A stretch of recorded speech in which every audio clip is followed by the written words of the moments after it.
Di pinapansin, ingay sa tabi, magulong kapaligiran, sa'yo lang ang tingin.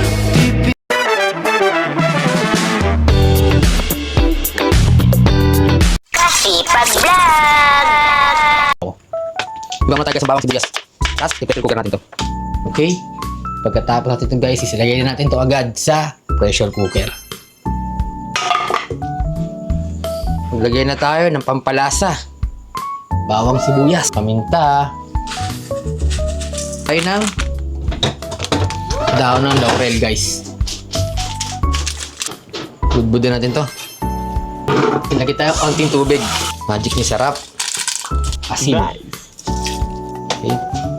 Yung pressure cooker natin to guys within 20 to 30 minutes para napakalambot. Okay tayo mantika guys.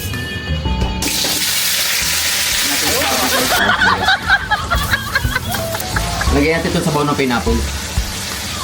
Lagay tayo ng pampalasa. Toyo.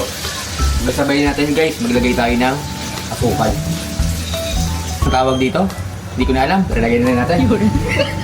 Tingnan nyo naman guys yung itsura ng ating patatim. Sobrang lambot nito at syempre napakasarap nito mamaya. At eto na nga guys yung ating nilutong patatim. Yan guys oh. Tara, tikin ko masarap. Sobrang lambot nito guys oh. Hindi na kailangan pang kamayin guys oh. Tama. Tamang-tamang timpla guys. Yung anghang, yung alat, saka yung tamis, saktong-sakto. Sobrang sarap. Kain tayo guys.